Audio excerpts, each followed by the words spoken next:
Amidst all the excitement of Junior Worlds, the other big news in powerlifting right now is that we're finally going to see the most hyped matchup of the last year or so, which is Bobb Matthews against Rondel Hunte, has been confirmed for SBD Austin. Finally, the wait is over, and I will of course be doing more videos on Junior Worlds, but for now, this got me thinking at the 4 most hyped powerlifting showdowns that we're likely to see within the next year.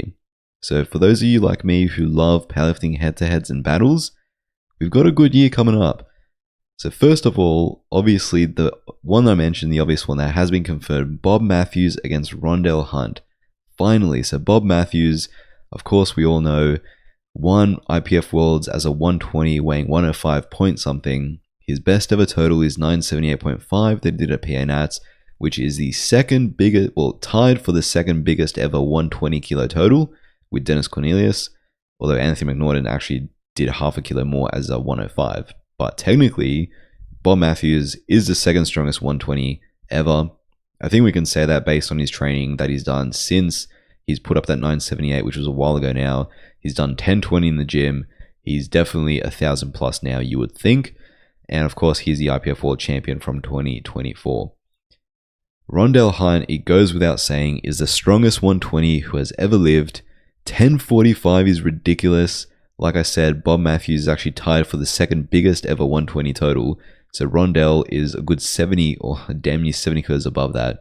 The gap shouldn't be as big now between them, but Rondel still has a sizable lead, you would think. And of course, he's the 120 overall world record holder. Not official yet because he hasn't been able to compete internationally, which hopefully will change next year. It should do.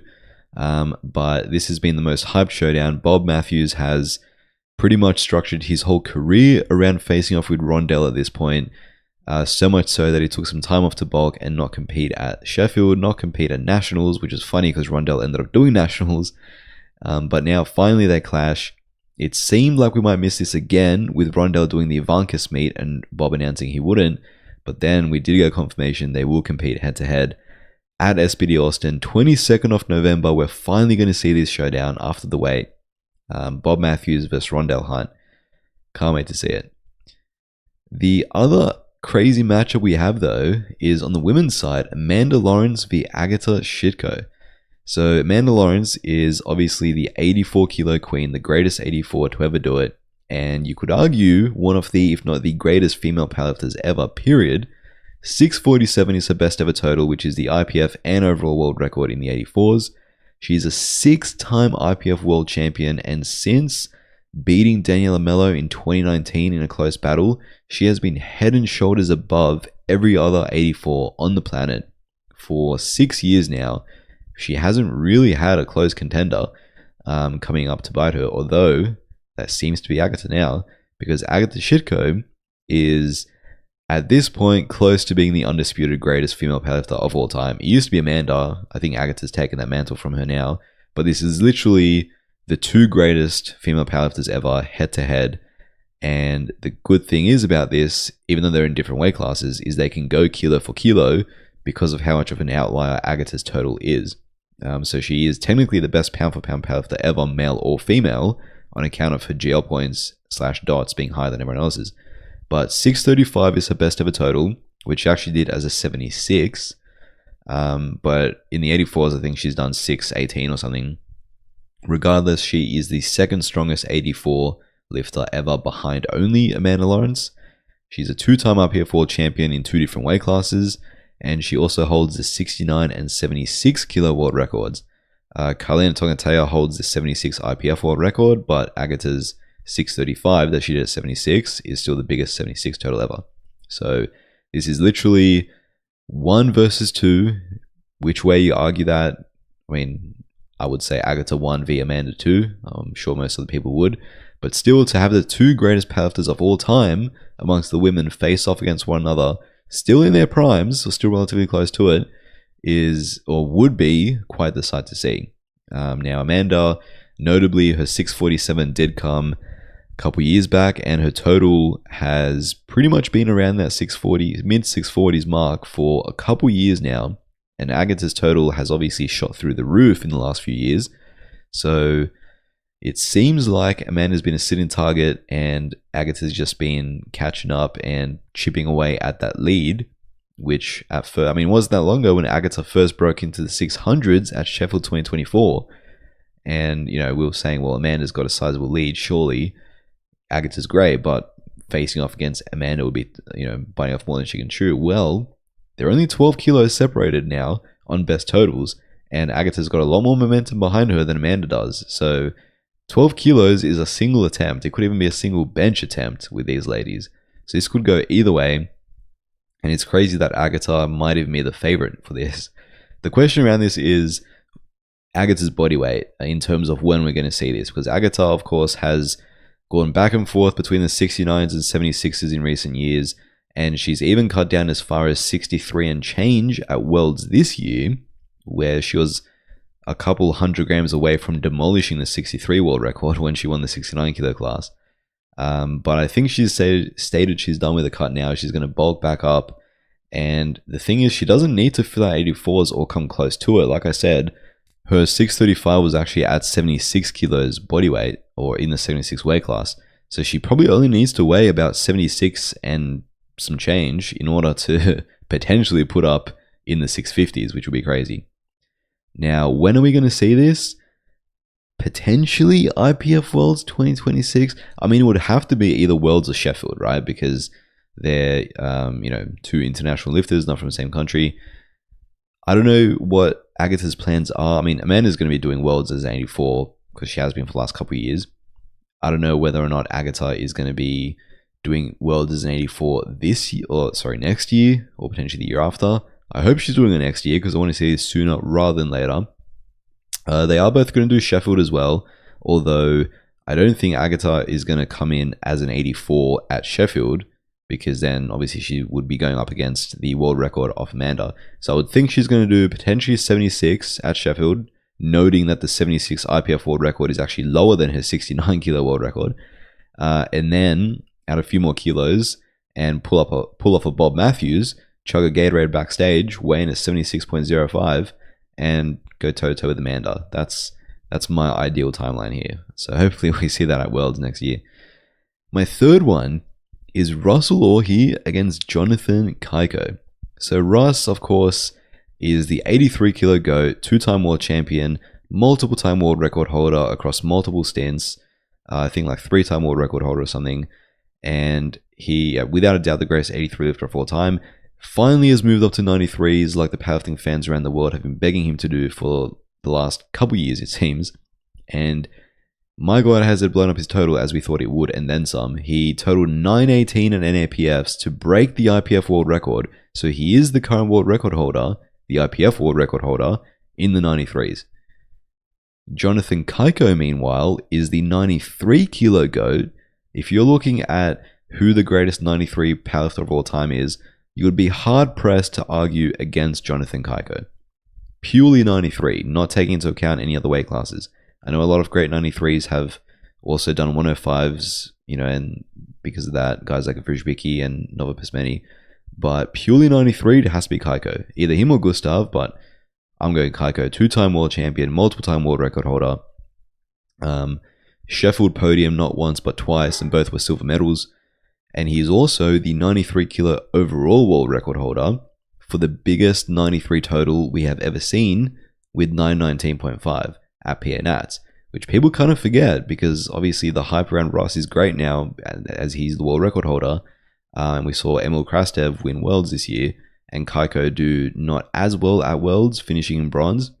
But Cayco's 919.5 at PA Nats is still the biggest 93 total we've ever seen.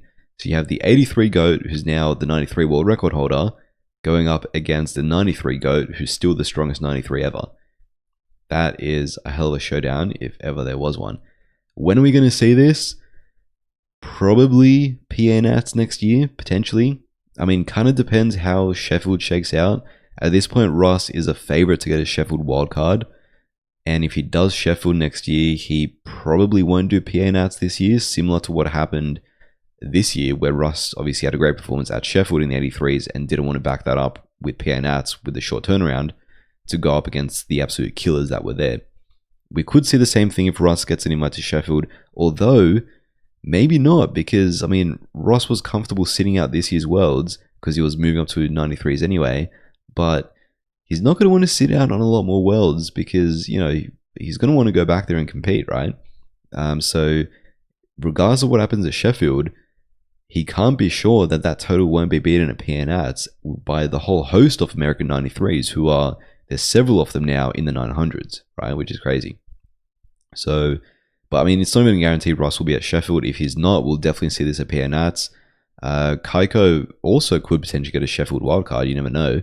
But yeah, PNAT seems the most likely we're going to see this. Team USA is never going to send 2 lifters from a single weight class to Worlds unless there's an injury, like we saw with Waskar this year, where they send the 2 105s. So it's unlikely they're going to face off at Worlds.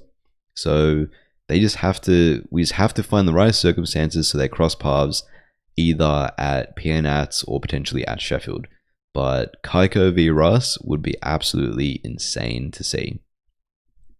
And the fourth and final one I'm looking at, this is a bit of a left field one. This is Jesus Olivares versus Devonte Lewis. Now, Jesus' credentials speak for themselves, right? 1152.5, the biggest total we've ever seen, tested or untested, raw with sleeves. 5 times IPF world champion, plus a Sheffield champion. The super heavyweight GOAT, without a doubt. He's surpassed Ray Williams now. I don't think anyone's going to be questioning that. Yeah, greatest to ever do it by far in the super heavyweights and one of the greatest ever, period. Now, initially, this was going to be Jesus versus Ray Williams, because that was, of course, the crossover. Ray won 5 world titles, then dipped, and then Jesus won 5 world titles, and Ray has slowly sort of caught back up and returned and, you know, done better and better. So we missed out on seeing Jesus v Ray at that crossover point, and I thought that next year would be the year, because Jesus is not doing Sheffield next year. He didn't qualify. He didn't total 95% of the world record, so there's 0 chance he gets a Sheffield invite.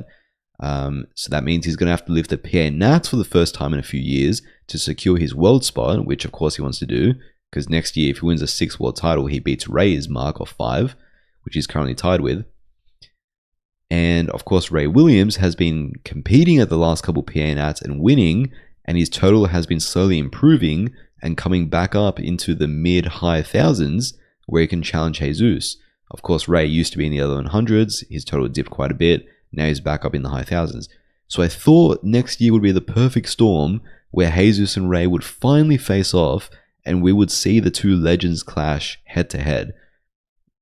Unfortunately, Ray Williams popped for some stupid stimulant ingredient in a pre-workout and got a suspension of over a year, so he's not going to be able to compete at PNATs next year. So the 1 year Jesus is there, Ray goes and pops for some pre-workout crap. That is unfortunate to say the least. But in substitution of that, I'm going Devonte Lewis, because Devonte Lewis, I made a video about him before. We all know he totaled 1,108 kilos, making him the 3rd strongest super heavyweight lifter ever, behind, of course, only Jesus and Ray. And that's only, I think, like 4.5 kilos below Ray's best ever total. He put up the biggest subtotal we'd ever seen with a crazy squat and bench. Granted, that was in an untested fed, so he was lifting on a deadlift bar. But he's a tested lifter, and I'm hoping he comes across to Powerlifting America. There's been talks about him potentially going USAPL, which I hope to God he does not do, because that would be an absolute waste of his and everyone else's time to see him in a rubbish fed like the USAPL. We want to see him in Powerlifting America. We want to see him go to PNAT and face off against Jesus Olivares, because that would be crazy.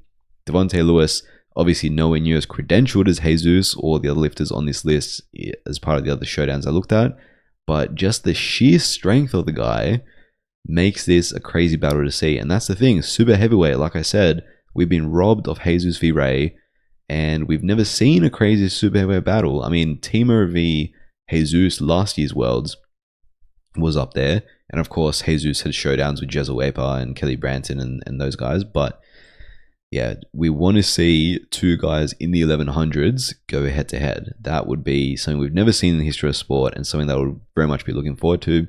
And like I said, when would we see this? PNATs, presuming Devonte Lewis decides to do that. I hope he does. I mean, he's already in the 1100s, for Christ's sake. How much stronger do you want to get? How much more development do you need before jumping into PNATs? I don't think you need anything else. You're already in the 1100s. But yeah, hopefully we'll see this at PNATs. And man, if we see this plus Russ v Cayco, we are going to be spoilt come April time next year when that happens. But yeah, let me know what you think. Which one of these would you be most keen to see? And how many of these do you think will actually happen in the next year?